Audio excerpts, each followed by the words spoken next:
Ja jūs esat investors un ieguldat vērtspapīros, lielākoties akcijās, ir diezgan loģisks arguments tam, ka jums vajadzētu salīdzināt savu ienesīgumu ar to ienesīgumu, ko piedāvā ieguldījumu fondi, kas arī iegulda tajos pašos vērtspapīros. Respektīvi, ja jūs ieguldat Baltijas akcijās, tad jums varbūt vajadzētu apskatīties, kā ir veicies ieguldījumu fondiem, kas arī iegulda šī reģiona akcijās.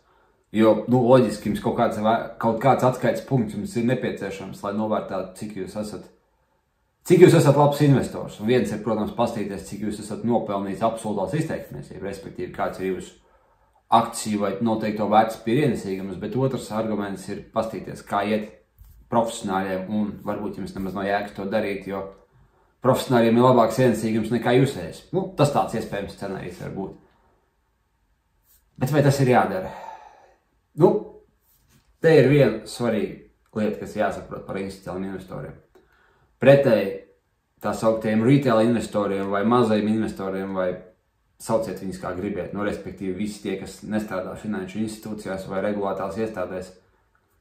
Mēs varam ieguldīt, kā mēs gribam, kad mēs gribam, kur mēs gribam. Mums nav pilnīgi nekāda ierobežojuma tajā, ko mēs darām. Mums vienā vērtspapīra kontā var stāvēt kaut kāda traki kriptovalūtu nosaukumu, kurus es īsti nevaru izrunāt, blakus ASV parādu obligācijām un kaut kādiem akciju fondiem, kas seko akciju indeksiem. Mums var būt kaut kāds vistrakākais aktīvs savienojums, un neviens nevar pateikt, ka mēs esam slikti, ka mēs to darām. Bet kā ir ar ieguldījumu fondiem? Ieguldījumu fondiem ir tāda lieta, ka viņiem likums nosaka striktu veidu, ko viņi drīkst un ko viņi nedrīkst darīt. Respektīvi, viņiem ir savs mandāts un viņi pakļaujās finanšu tirgus regulātoram.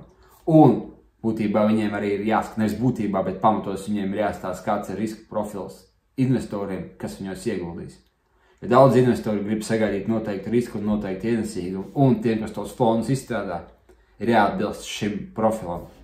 Un ko tas praktiski nozīmē? Tas praktiski nozīmē to, ka jebkurš investīciju fonds, kur jūs paskatāties, būs ieguldīts konkrētā reģionā, vai tas var būt, Ziemeļa Eiropa, vai tā var būt Indija, vai tās var būt BRIC valsts, vai tas var būt Amerika, jebkas no tā.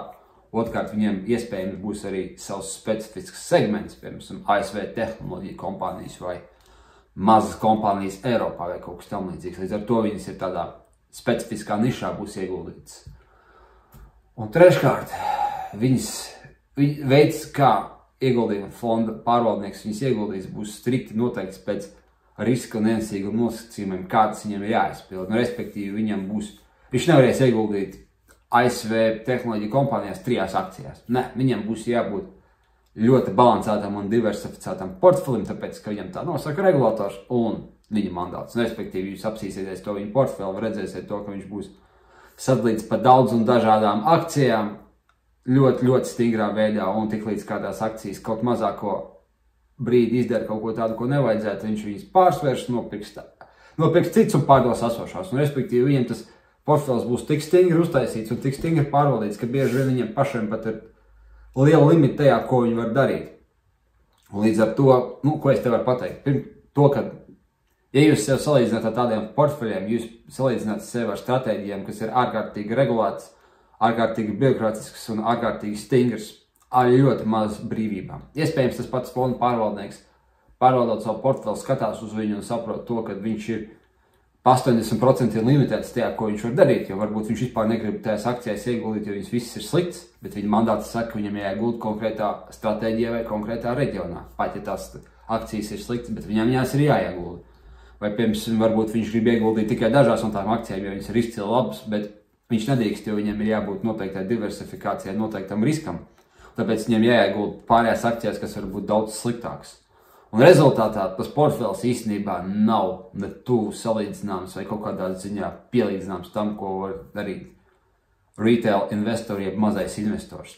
Īstenībā viens no visu laiku veiksmīgākajiem fondu pārvaldniekiem, Pīters Linčs, savā leģendārajā darbā One Up on Wall Street tieši to ir stāstījis.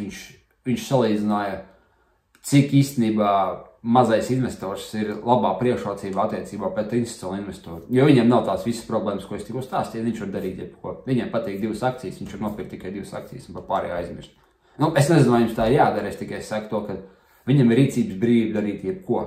Bet, ieguldījumu fondu menedžeriem ir ārkārtīgi maza rīcības brīvība. Un tāpēc iespējams jums varbūt vajag ļoti mazā mērā sev salīdzināt ar profesionāliem ieguldījumu fondiem. Jūs to varat darīt tikai tad, ja jums ir ļoti specifisks iemesls, kāpēc jūs to darat. Jo, piemēram, ja jums tiešām ir tā, ka jums ir ieguldījumi tikai ASV tehnoloģiju kompānijās, un tad varbūt jums ir jāsalīdzināt sev ar ieguldījumu fondiem, kas to dara, un ar akciju indeksiem, kas reprezentē tās kompānijas. Bet, ja jums nav tāda specifiska stratēģija vai specifisks akciju portfels konkrētai nišai, tad tas ieguldījums, ko dara ieguldījumu fondu pārvaldnieki, tas viss, ko dara ieguldījumu fondu pārvaldnieki, principā jums neko neizsaka, jo jums ir pavisam cits skops. Nu, redz, te mēs varam arī apstīties pāris piemērus ar to, kā ieguldījumu fondi izskatās. Es aizgāju uz Svetbanku un tāpēc, ka visdrīzākais visiem ir Svetbank konts un vienkārši uzmetu 3 fondus, lai pastītos, ko viņi te, piemēram, rāda. Piemēram, te ir ieguldījumu fonds Templeton Brick Fund, kas ir denominēts eiro valūtā, jo bieži vien ir dolāru fondi un Eiropas eiro fondi. Un, jā, ko viņam es ļoti ātri pārstāšu to, ko viņš dara. Fonda ieguldījuma mērķis ir panākt kapitāla pieaugumu ilgtermiņā, veicot ieguldījumus Brazīlijas, Krievijas, Indijas un Ķīnas, ieskaitot Hongkongu un Taivanu, kotētajos uzņēmumos, kā arī uzņēmumos, kas būtiski daļu saņem no saviem ieguldījumiem peļņas no minēto valstu ekonomikas. Citiem vārdiem, BRICS nozīmē Brazil, Russia, India un China, un šis ir fonds, kas iegulda viņu akcijās. Un te var apstīties, es nevēršu vaļā fondu ikmēnešu pārskats, bet, jūs sapratiet lietu būtību. Ir fonds, kas iegulda tajās akcijās, un jūs varat apstīties, kā viņam iet. Un kas ir labākās akcijas fondu pārvaldnieka izpratnē. Šajā gadījumā tas gan būs Templeton fonds, nevis Svetbank pārvaldītājs. Nekas interesants, ne? Bet te ir kaut kas interesantāks. Es tagad apstītos vienu citu ļoti labu fondu, priekš šodienas ļoti labu fondu. Tas ir Svetbank Krievijas akciju fonds. Un kāpēc es viņu gribēju atzīmēt? Tāpēc, kad viņš bija fonds, kurā jūs varētu ieguldīt, piemēram, 2022. gada, februāra vidū. Bet 2002. gada, jūs varētu ieguldīt 2022. gada februāra vidū, kā jebkurā citā fondā, bet pēc tam, kad sākās karš 24. februārī un sakoja tam visam sankcijas, fonda aiztaisīt ciet, un šeit es izlasīšu. Tā. Iekšējā aplēse par fonda vērtību, ko noteikusi fonda pārvaldes sabiedrība. Un tas nozīmē to, ka šobrīd Krievijas aktīvu novērtējums atbilst 0 vai gandrīz 0. Respektīvi, ja jūs būjāt ieguldījuši Krievijas akciju fondā, visdrīzākais, kad jūs to naudu nedabūjāt ārā un viņi maksā gandrīz pie 0, jo fonda tirzniecība tika apturēta dēļ sankcijām. Un te īsti citi nav ko pateikt to, kad arī ieguldot ar profesionāliem investoriem labos fondos, var sanākt tā, ka jūs diezgan kapitāli zaudēt no saviem ieguldījumiem. Nezinu, ja varbūt kāds, kas 24. vai 25. februārī pārdeva visu, viņš varbūt tik no tā vaļā, bet ja viņš turpināja turēt viņu vēl kaut kādu pusgadu, jo viņš bija par viņu aizmirst, es esmu pārliecināts, ka viņš zaudēja visu to naudu. Un tāpēc arī prestižos lielu banku fondos var notikt tā, ka jūs pazaudējat visu, tāpēc, kad fonda pārvaldnieks vienkārši nevar izkontrolēt to, kas notiek globālajos procesos, respektīvi starptautiskās sankcijas un kapitāla kontrolas attiecībā uz un no naudas kustībām no Krievijas. Līdz ar to jūs foršais ieguldījums Krievijas akcijās var būt vērts tieši 0. Un te ir daudz citu fondu ar daudziem citiem nosaukumiem, es caur viņiem visiem neiešu, bet ideja tieši tāda pat. Šajā gadījumā bija fonds, kas ieguldīja Krievijas akcijās, un par cik Krievijai sākās karš, tas fonda vērtība bija 0. Bet tas ir tāds ekstrēms piemērs, ko es specifiski gribēju atzīmēt.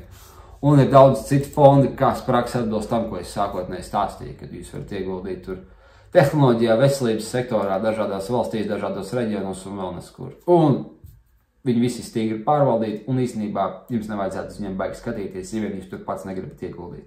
Tāpēc, ka jums no tā lielas starpības nebūs, jo viņiem ir pilnīgi cita pieeja nekā jums. Tāpēc uz šīs nots labāk paskatīsimies, ko mēs varam izdarīt paši, nekā padarīsim bagātus fondu pārvaldniekus no tā, ka viņi nopelna komisijas neko nedarot. Tā kā līdz nākošajam video.